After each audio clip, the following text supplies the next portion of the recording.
Bishop Abel Diour, bienvenue. Merci. Comment allez-vous? Pour la première fois, on vous reçoit dans ce programme de Malaika Télévision. Vous avez envie de dire quelque chose à ceux qui vous retrouvent? En fait, je crois qu'on est quand même habitué à cette chaîne. Oui. Peut-être pour la première fois dans cette émission, mais je pense que nous pourrons être utiles ce matin afin d'amener un peu la lumière sur certaines préoccupations à la nation. Donc voilà. Alors, pour ce qui vous concerne, la présentation, il y a d'autres casquettes que nous pouvons avoir comme des précisions. Quel est le rôle que vous jouez maintenant au niveau de l'Église, les CC, les organisations de l'Église dans notre pays? Écoutez, moi j'ai conduit à l'Église de Réveil du Congo, l'ERC. Pratiquement, j'ai été l'évêque, ou je peux dire l'archevêque, pour le Grand Katanga. Donc j'ai géré pratiquement 4 provinces. Et avec mon représentant légal au niveau national qui était le bishop Soni Kafuta. Et voilà, mais il s'avère que nous avons fait la passation à d'autres personnes. Il y a Dodo Kamba qui a pris le niveau national et ici il y a l'évêque Miji. Des gens pour qui j'ai beaucoup d'estime et nous leur souhaitons bonne chance pour leur mandat. Ah, d'accord. Je constate quand même que vous avez changé de coupe, de coiffure. C'est une nouvelle coupe. Oh, bon. Ça, j'ai jamais vu quand même, depuis que je vous connais. Ah bon, parce que vous êtes vraiment très attentionné. Ah oui. Moi, je crois que ma femme a aimé ça. Ah, il a aimé, d'accord. Ah, d'accord. Bien. Comment vous avez apprécié cette promulgation, l'entérinement par le chef de l'État de la nouvelle cellule? Moi, je vais être très franc sur votre plateau. Je ne sais pas comment les gens les prendront. Je vous en prie, je vous en prie. Écoutez, moi j'ai géré l'Église de Réveil du Congo, pratiquement j'ai géré 4 provinces, donc j'étais ce qu'on appelle l'archevêque au niveau du Grand Katanga et avec mon représentant légal au niveau national. D'abord, en amont, j'aimerais dire, les choses, il ne faut pas voir les choses d'une manière superficielle. Il faut qu'on voit les choses commencer à commencer. Ok? J'aimerais dire aux politiciens qui nous suivent maintenant, l'Église de Dieu ne joue pas avec. On ne joue pas avec l'Église. Et les gens qui engagent l'Église doivent garder la dignité. Et nous devons refuser d'être des marionnettes. Je ne dis pas qu'il y a des marionnettes, mais nous devons refuser d'être des marionnettes. Cela veut dire que l'Église doit garder sa personnalité. Aujourd'hui, je n'aimerais pas prendre de parti. Catholiques ont leur position avec les protestants. Les 6 confessions religieuses se sont réunies. Ils ont pris une position. Bien sûr. Le mal que nous avons, c'est quoi? Est-ce que nos choix, est-ce vraiment ce choix, est-ce propre, est-ce que c'est ça? Ou bien tout le monde a des tendances? Ou bien tout le monde, les ficelles sont tirées quelque part? C'est la question que nous devons nous poser. Vous comprenez? Aujourd'hui, on a vu cet affrontement qui s'est passé entre les 6 confessions religieuses. Pendant plusieurs mois d'ailleurs, ils n'ont pas réussi à proposer un candidat. C'est difficile parce que, je m'excuse, ça ne m'engage que moi. Moi, je crois que ces gens-là, chaque tendance parle, est en train de parler, il est au prêchoir, en tout cas, en train de parler, il défend une cause. Il défend une cause où il est manipulé, il est dicté. Et il se bat mordicus parce qu'il n'a pas le libre choix. Il n'a pas le libre choix. Il doit défendre une cause pour laquelle on l'a placé là où il est. Vous comprenez un peu ça? Alors moi, je crois que notre Église, au niveau de la RDC, doit être au-dessus de la mêlée. Je crois que dans le jargon courant, nous parlons de l'Église qui est la case au milieu du village. Absolument. Oui. Mais je ne pense pas que c'est le fait actuellement. Notre Église est devenue aujourd'hui tendancieuse. Notre Église aujourd'hui n'est plus apolitique. Mais de toute façon, moi j'ai une conception où je crois que l'homme de l'Église peut jouer un rôle dans la politique. Mais comment est-ce qu'ils n'ont pas pu? Vous avez dit tout à l'heure qu'il est impossible aujourd'hui de faire l'unanimité, de sortir un candidat. Est-ce que déjà pendant plusieurs semaines, les hommes d'Église se sont réunis et ils étaient divisés entre eux?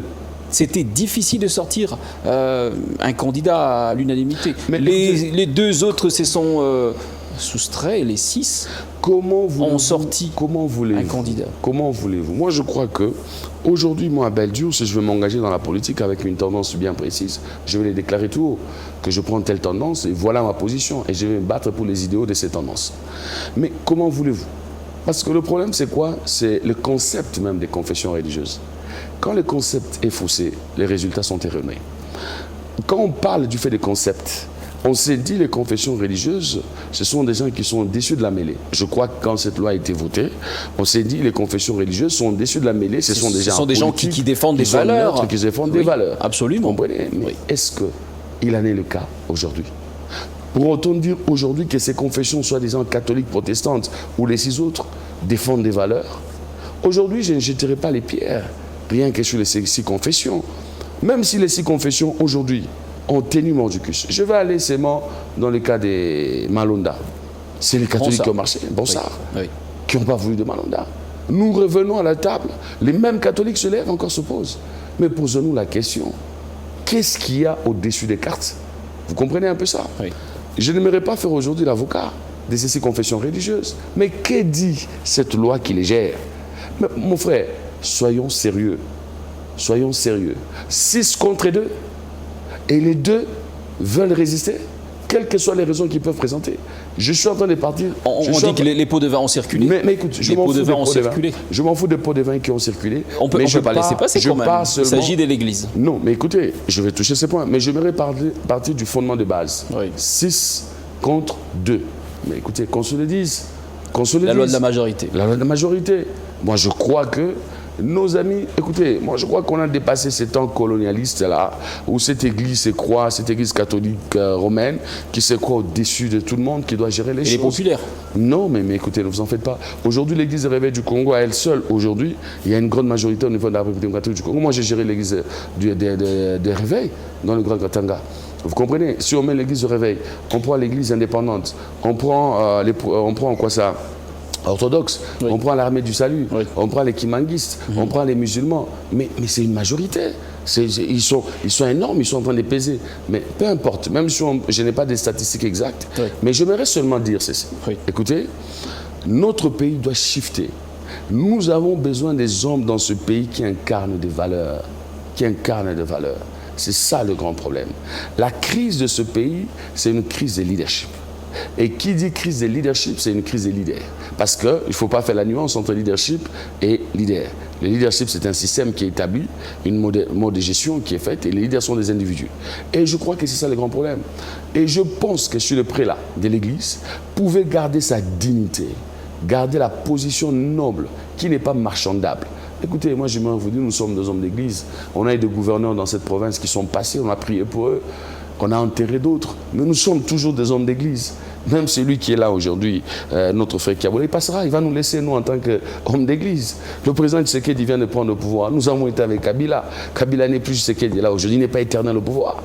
Il va laisser l'église. Et nous, en tant qu'église, nous sommes ses pères à lui. Et je crois que ces politiciens doivent avoir une autre vision des hommes d'église. Aujourd'hui, les politiciens congolais, ils s'est dit, voilà, le pasteur, c'est quelqu'un qui est un mendiant, quelqu'un qui est demandant, on peut le manipuler, on peut lui donner quelque chose, on peut lui donner une voiture, on peut lui donner 100 000 $. Oui. Il va acclamer, il va faire les dialélos en notre nom. Mais non, moi je crois que l'homme d'église doit essayer de récupérer sa dignité. Je ne connais pas, je n'ai pas de preuves qu'il y a eu la corruption, je ne peux pas dire ce que je ne connais pas. Je n'ai pas de preuves qu'il y a eu des corruptions, mais je pense personnellement à l'archevêque Dodo Kamba, Monseigneur Zinga, les musulmans, ces gens qui ont pris une décision, qui ont fait un choix, je pense que devant Dieu, ils ont une conscience. Devant Dieu, devant les hommes, ils ont une conscience. Si leur choix a été vrai et honnête, mais pourquoi nous ne voulons pas accepter? Pourquoi ces hommes catholiques, ce n'est que leur voix qui est la voix qui devrait être écoutée? Mais écoutez, moi je suis en train de partir sur des faits, des fondements simples. L'arithmétique est plus simple, même un enfant peut comprendre cela. 6 contre 2, mais écoutez, allons-y comprendre. Et je me suis même posé la question. Allez-y. Mais pourquoi il y a eu cette bataille si longue pendant que 6 avaient déjà voté pour Kadima? Mais pourquoi on devait encore résister? Mais les catholiques, ils sont qui? Nous ne sommes plus à cette époque coloniale où c'est cette église catholique qui a utilisé les colons qui devaient gérer. Mais nous connaissons tous les méfaits qu'a apporté. Je ne suis pas contre l'église catholique, moi-même je suis parti de l'église catholique. J'étais un acolyte. Vous comprenez? J'ai le respect de cette église. Mais écoutez, battons-nous sur des valeurs. Battons-nous sur des valeurs qui méritent. Battons-nous plutôt avec notre dignité devant le peuple et que les actes que nous sommes en train de poser puissent nous justifier. Pas du tout. Ce qu'ils sont en train de faire, voilà, ok, ils ne veulent pas des Kadima. Pour quelle raison? Ils n'ont pas voulu de l'ONSA. Parce qu'il a des accointances. Quelle accointance? Avec le chef de l'État. Ils l'ont dit, l'Église catholique. Mais écoutez, si vous rentrez dans l'histoire politique de ce pays, mon ami, si vous rentrez dans l'histoire politique de ce pays, nous avons eu Mulunda, nous avons eu Malou Malou, nous avons eu tous ces hommes. Ok, vous direz que c'était un régime dictatorial, tout ce qui s'est passé, c'est ce qui s'est passé. Ok, mais écoutez, cette accointance, on est en délit à quoi? Par rapport aux tribus? Pourquoi? Bon, alors, oui, terminé? Non, allez-y. Il y a une question que moi j'aimerais vous poser. Est-ce que, bon, l'Église qui a été associée à ce choix comme société civile, l'Église, l'homme politique invite l'Église, venez nous aider pour que nous puissions, de manière consensuelle, trouver un candidat de la commission. C'est lui qui va chapeauter en toute légalité, en toute transparence, pour nous garantir des très bonnes élections. Déjà aujourd'hui, il y a des tergiversations parmi les hommes d'Église, il y a des doutes, il y en a qui s'est soustrait. Et puis, est-ce qu'on devrait aujourd'hui parler de la corruption parmi les hommes d'Église? Et une autre question que je vous pose, est-ce que cette situation est venue révéler au grand jour l'image de l'Église congolaise? Mais écoutez, ça ne m'engage que moi et ça dépend de qui veut l'entendre. J'aimerais dire ceci, monsieur le journaliste. Vous devez avoir le respect de l'homme que vous appelez l'homme d'Église. Vous devez, moi j'aimerais dire à nos politiciens, vous devez avoir le respect pour l'homme d'Église. Personnellement, dans un cas particulier, j'ai prié pour les chefs d'État, j'ai prié des hommes élevés énormément en dignité. Je crois que toute personne qui me suivra aujourd'hui, il sait qui est l'homme d'Église véritable. Moi, je crois que le Congolais doit changer un peu sa manière de voir, de parler avec une grande légèreté. Quand on doit parler de l'homme de l'Église, on l'amène au niveau d'un mendiant, on l'amène de quelqu'un qui est dans le besoin, mais non. C'est peut-être lui-même qui s'élance. Moi, je crois qu'on doit avoir une autre manière de voir les choses. S'il y a des hommes d'Église qui sont en train de me suivre aujourd'hui, qui prennent ce comportement, qui prennent cette attitude-là, afin de bafouer, de traîner Dieu dans la boue, non, on ne se moque pas de Dieu, mon ami. On ne se moque pas de Dieu. Moi, j'aimerais vous dire, on ne se moque pas de Dieu. Et je souffrais parce que vous m'avez appelé comme un homme de Dieu sur votre plateau. Je me vous dis, la Bible dit ne touchez pas mes oins. Vous comprenez un peu ça? Et moi, j'aimerais partir sur l'arithmétique plus simple possible. 6 contre 2. Je n'aimerais pas connaître, je n'aimerais pas entrer dans les dessous des cartes où ils ont été corrompus parce que moi, je n'ai pas de preuves. Oui. J'ai beaucoup de respect pour mon évêque Dodo Kamba. Oui. J'ai beaucoup de respect. J'ai travaillé sous l'autorité de Soni Kafuta. Dodo Kamba a pris la responsabilité, coup de chapeau. Nous devons apprendre à laisser la responsabilité aux autres. Je salue l'évêque Miji qui est en train aujourd'hui de chapeauter au niveau du Grand Katanga. Et moi, je pense, ça ne devrait même pas avoir un débat. Parce que vous avez dit vous-même, voilà le politique, c'est qui dit, ben écoutez, essayons de nous référer à l'homme de l'Église, parce qu'il est crédible, il a une dignité, il a des valeurs à protéger, morale, que nous puissions l'appeler afin qu'il puisse faire le choix. Alors, moi je reste dans cette optique du choix qui a été porté sur cet homme d'Église. On s'est dit, l'homme d'Église, c'est un homme qui engage une certaine personnalité, qui a une certaine crédibilité. Et ces 8 confessions religieuses se retrouvent autour d'une table, et je crois que, qu'on appelle les 8 confessions religieuses, on estime que chacune de ces confessions est bien représentée. Absolument. Il n'y a pas de poids qui se diffère. Chaque voix engage, n'est-ce pas? Ça pèse de la même manière. Donc la voix des catholiques, ce n'est pas la voix des vétos qui fait 5 voix. Alors je me demande, mes frères catholiques, en vertu de quoi ils peuvent estimer que eux, leur voix, c'est la voix que nous devrons écouter. Moi, je suis en train de partir des principes fondamentaux. Je vois 6 confessions religieuses qui font un choix. Qui font un choix. Moi, je crois que le président de la République agit en temps avec une sagesse de Salomon. C'est la question que je voudrais vous poser. Parce que je crois que sa conscience, écoutez, je ne sais pas comment est-ce que les gens peuvent l'interpréter aujourd'hui. Kadima Kassayan, Kadima a des accointances avec le président de la République, mais le peuple congolais, c'est ça le mal de l'Afrique. C'est ça le mal de l'Africain. Notre réflexion est réduite au niveau tribal. Nous ne revoyons pas des valeurs. Moi, je te connais depuis des années.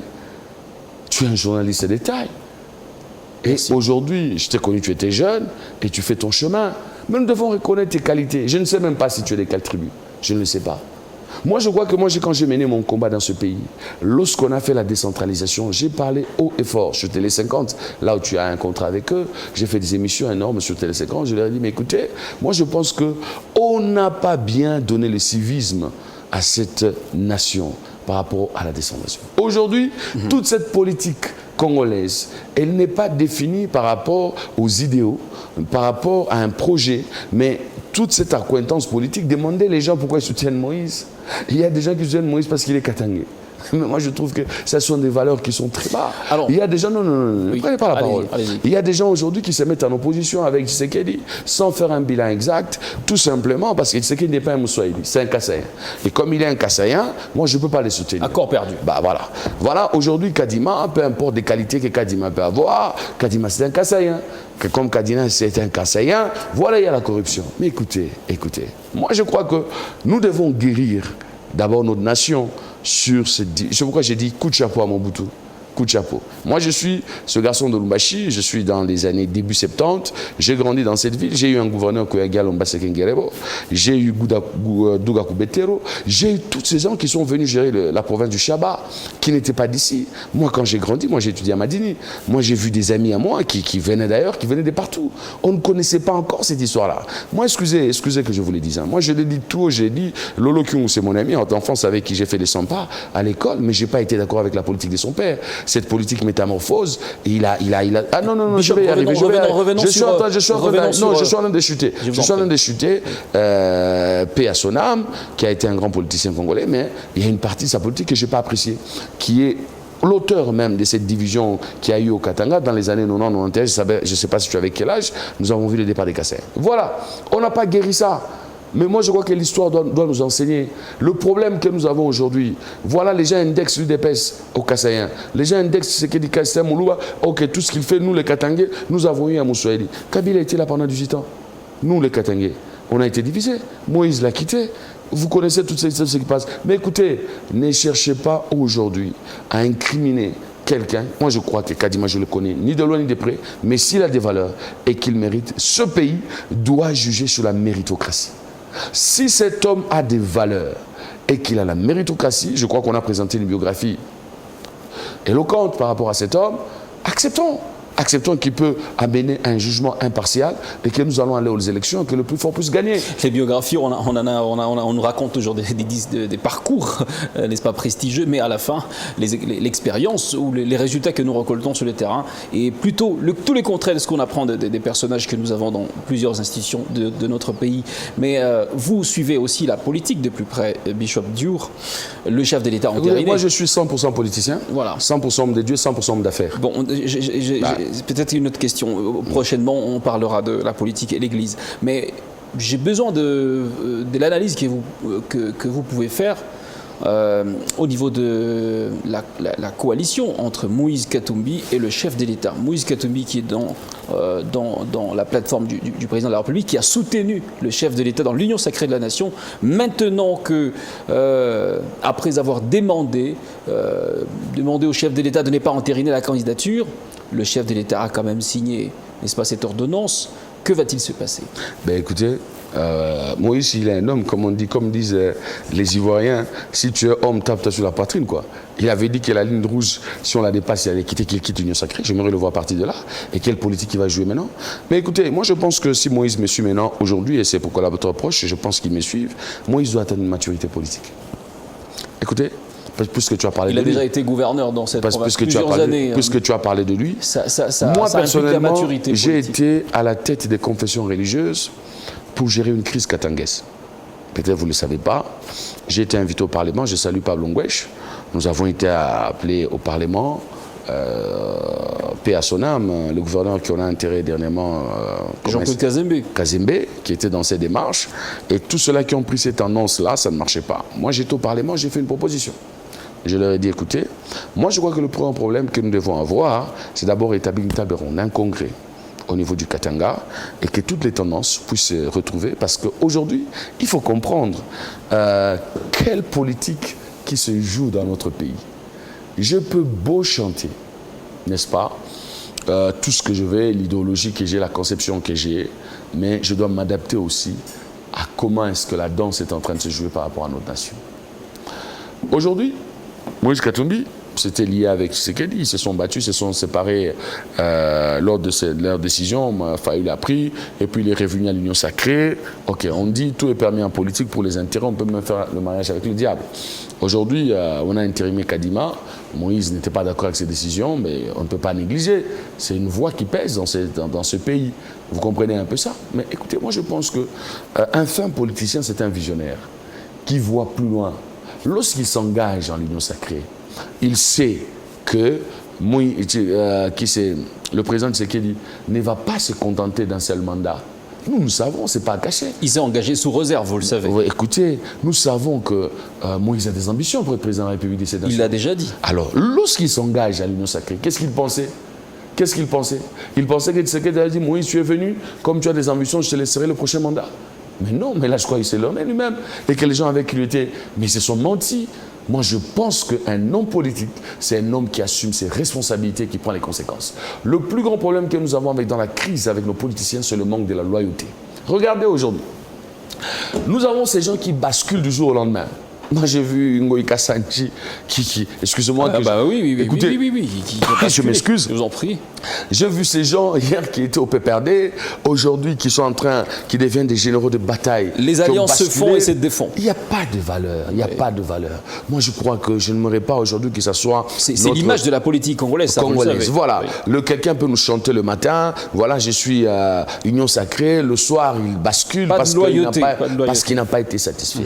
Il y a l'une des plus grandes valeurs dans le leadership, c'est la loyauté. Et la crise que nous avons dans ce pays, c'est un problème de loyauté.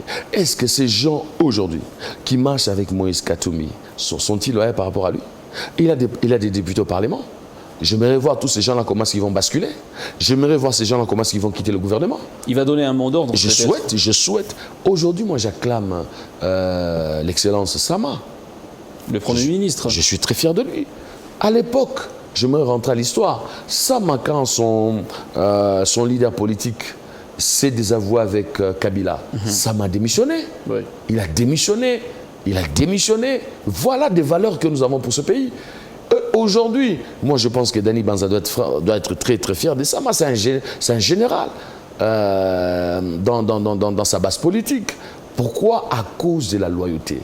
Le plus grand problème que j'aimerais dire à nos politiciens, excusez-moi que je vous l'ai dit, ce sont des gens sans valeur. Et moi, je crois que nous avons besoin d'une nouvelle génération que vous êtes, des jeunes gens intelligents qui peuvent faire mieux dans ces pays. Moi, je crois, croyez-moi, je l'ai dit en tant qu'un homme de Dieu, il y a une génération que Dieu est en train de déshabiller. Une génération que Dieu met à nu. Vous savez, le peuple n'est pas dupe. Vous pouvez les mentir les matins et à midi, mais un jour, ce peuple vous dira qu'on en a assez. Écoutez, nous ne voulons pas les démagogues qui nous racontent. Vous m'avez parlé ici des mots. Moïse a fait quel bilan par rapport à cette province? Moi, j'aimerais lui dire un jour en face. Quel est le bilan qu'il a par rapport au Katanga? Quel est le développement de la classe moyenne qu'il a donné? Vous comprenez? Moi, je suis un garçon de Lubumbashi. Mais quel est le développement de la classe moyenne qu'il a donné par rapport à cette province? Je salue le jeune homme qui est là aujourd'hui, qui est à Boula. Moi, je suis content de lui. C'est un garçon dédicacé. Moi, je suis fier du travail qu'il est en train de faire. Il est en train de bâtir un travail noble. Écoutez, un leader... Le langage le plus fort d'un leadership, c'est les résultats. Ce n'est pas la démagogie. Moi, je crois que les résultats, aujourd'hui, jugeons le président Tshisekedi sur base des résultats. Il est passé au pouvoir, il y a eu tout ça embrouilleux qui s'est passé au niveau politique. Il y a eu des alliances qui se sont défaites, il y a eu des alliances qui sont faites. Mais j'aimerais tout simplement avertir tous ces politiciens. Ils doivent éprouver la loyauté des gens qui les suivent. Aujourd'hui, l'union sacrée est faite. Ces gens qui se sont engagés dans l'union sacrée, ils se sont engagés sur base de quoi? D'une corruption? Sur base des promesses d'impostes. Et les insatisfaits, nous avons Djongo qui a quitté, nous avons les insatisfaits aujourd'hui qui sont en train de basculer, de changer de position. Voilà, il n'y a pas de valeurs. Mais nous avons des gens qui ont lutté pour des valeurs nobles. Des gens qui sont, je peux Mandela, 27 ans, engagés avec l'ANC parce qu'ils avaient une vision, ils avaient des idéaux. C'est ça le grand problème que nous avons dans ce pays. Vous pouvez aller Malonga, tout ça. Mais le problème que nous avons, quelle classe de politiciens? Denis Kadima, aux élections, pour les élections crédibles, transparentes, vous êtes optimiste ou pessimiste? Ben écoutez, moi je crois que question. La politique m'a appris par rapport à ce pays. Je n'aimerais pas faire, je n'ai pas une prophétie particulière par rapport à ça. Nous voulons voir. Nous voulons voir ce qu'il va faire. L'histoire va les juger. Il a une grande responsabilité. Moi, je crois qu'à lui de prouver le contraire. Il a la responsabilité à main. Arrêtons de nous battre.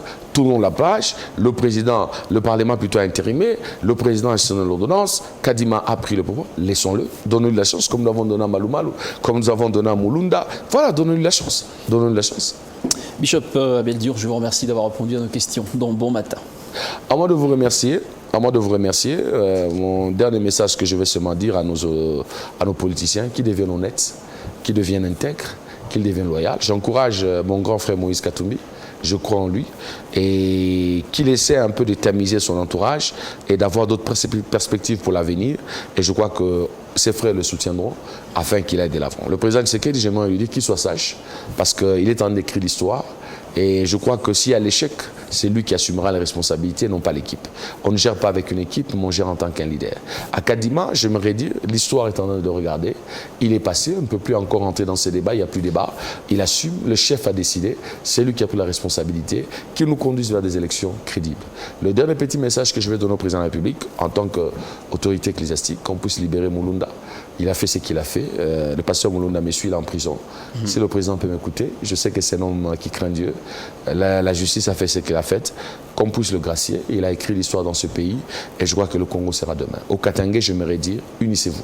Ce n'est plus le temps pour nous d'accuser, de faire la chasse aux sorcières, mais que nous puissions nous rassembler afin de conduire la politique. Nous avons eu 18 ans de gestion. Que cela puisse nous apprendre. Ceux-là qui sont en train de gérer aujourd'hui, gloire à Dieu, acceptons et que faisons une opposition républicaine et que nous puissions édifier le pays aller. Les hommes de Dieu, gardons la dignité, qu'on ne soit pas achetable, à moins prix. Dieu bénit. C'est Dieu qui bénit un homme. Ce n'est pas des hommes qui peuvent venir aujourd'hui nous marchander, nous balloter et nous perdons notre crédibilité. À moi de vous remercier pour votre patience ce matin. Merci infiniment, Bishop Diour. Je vais vous laisser partir. Merci. Merci d'avoir répondu à nos questions ce matin. Allez. Et je pense...